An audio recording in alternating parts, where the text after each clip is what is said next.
Globalement, la présidentielle de ce dimanche 11 avril, s'est bien déroulée dans le département du Littoral. Aucun incident majeur n'a été noté. Le seul bémol, le taux de participation qui laisse à désirer. La majorité des postes de vote, dans la 16e circonscription électorale, a ouvert entre 7h et 7h30. Tout le matériel électoral a été acheminé, la plupart des agents électoraux ont répondu présents au poste, les absents ont été remplacés, et le vote s'est déroulé normalement ce dimanche. Pas donc d'incident majeur. Au terme du vote, constate-t-on, le taux de participation reste relativement faible.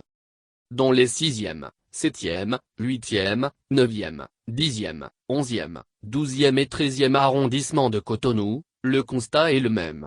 Au complexe scolaire Cadjoun-et-Menontin, par exemple, sur 400, voire 450 inscrits dans chacun des postes de vote, moins de 100 votants ont été enregistrés.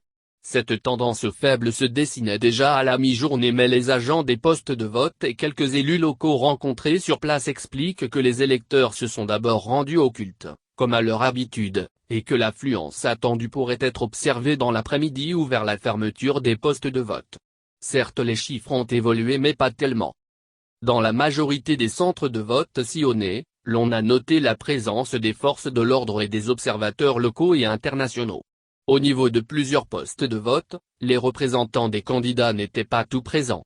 La plupart des représentants rencontrés sont ceux du duo Talon-Talata. Dans la 15e circonscription électorale, le dispositif électoral a été mis en place à temps pour le bon déroulement du scrutin et la plupart des postes de vote ont également ouvert entre 7h et 7h30. Au niveau des 3 centres de vote sillonnés dans le quartier à Voteroue et sur Uléré, le manque d'affluence des électeurs était visible. Dans les 1er, 2e, 3e, 4e, le 5e et le 6e arrondissement, le vote s'est déroulé dans le calme et la sérénité, sous le regard des forces de l'ordre qui veillent au grain. Même constat au niveau du bureau de vote de Yabé, et au poste de vote N de Gréindindé où le candidat au poste de vice-président, Irénée Agossa, a accompli son devoir civique.